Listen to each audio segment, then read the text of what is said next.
আসছি বিস্তারিত খবরে। ফুঁসছে শান্তিনিকেতন। 52 ঘন্টা পর নিখোঁজ শিশুর নিথর দেহ মিলল প্রতিবেশীর বাড়ির ছাদে। ঘটনায় বিক্ষুব্ধ স্থানীয় বাসিন্দারা অভিযুক্তের বাড়িতে ভাঙচুর করে ও আগুন ধরিয়ে দেয়। স্থানীয়দের দাবি, রবিবার বাড়ি থেকে বের হওয়ার পর শিশুটি নিখোঁজ হয়। মঙ্গলবার প্রতিবেশীর বাড়ির ছাদ থেকে তার মৃতদেহ উদ্ধার করা হয়। এরপরেই উত্তপ্ত হয়ে ওঠে পরিস্থিতি। অগ্নিগর্ভ শান্তিনিকেতন। 5 বছরের শিশুকে অপহরণ করে খুনের অভিযোগ এক প্রতিবেশীর বিরুদ্ধে। বিক্ষুব্ধ স্থানীয় বাসিন্দারা অভিযুক্তের বাড়ি ভাঙচুর ও আগুন ধরিয়ে দেয়। স্থানীয়দের দাবি, রবিবার বাড়ি থেকে বের হওয়ার পর শিশুটি নিখোঁজ হয়ে যায়। মঙ্গলবার প্রতিবেশীর বাড়ির ছাদ থেকে তার লাশ উদ্ধার করা হয়। অভিযোগ, শিশুটিকে খুন করেছে প্রতিবেশী। এরপরেই পরিস্থিতি উত্তপ্ত হয়ে ওঠে। বিস্কুট কিনতে গিয়ে বাড়ির সামনে থেকেই নিখোঁজ হয়ে গিয়েছিল 5 বছরের শিশুটি। 52 ঘন্টা পর বাড়ির পাশের প্রতিবেশীর বাড়ির ছাদ থেকে উদ্ধার হয় শিশুর নিথর দেহ। শান্তিনিকেতনের মোলডাঙ্গা গ্রামে ব্যাপক উত্তেজনা ছড়ায়। দেহ উদ্ধারের পরে অভিযুক্তের বাড়ি ভাঙচুর চালায় স্থানীয় বাসিন্দারা। পরিস্থিতি নিয়ন্ত্রণের চেষ্টা করছে পুলিশ। মৃত শিশুর নাম শুভম ঠাকুর।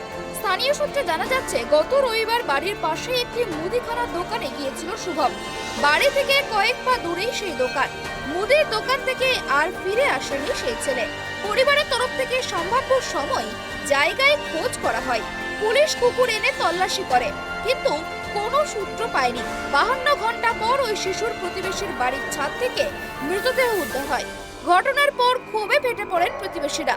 অভিযুক্তের বাড়িতে ব্যাপক ভাঙচুর চালানো হয়। আগুন ধরিয়ে দেওয়া হয় অভিযুক্তের বাড়িতে। জানা গিয়েছে, ওই শিশুটির পরিবারের সদস্যের সেলুন ছিল। সেই সেলুনে অভিযুক্ত যুবক কাজ করতেন। তার সঙ্গে গ্রামেরই এক তরুণীর প্রেম ছিল, কিন্তু সেই সম্পর্ক নিয়ে দুই পরিবারের বিবাদ ছিল।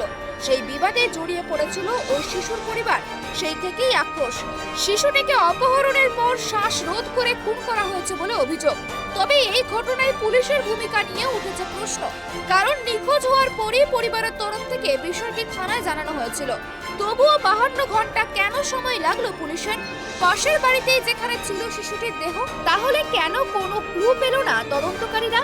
তদন্তে কি কোনো গাফিলতি ছিল? সেই প্রশ্নই থাকছে। 5 বছরের শিশুর মর্মান্তিক পরিণতি মেনে নিতে পারছেন না গ্রামবাসীরা। গোটা গ্রাম ফুঁসছে। এলাকায় ব্যাপক উত্তেজনা রয়েছে। বীরভূম থেকে জয়ন্ত দাসের রিপোর্ট, ট্রাইব টিভি।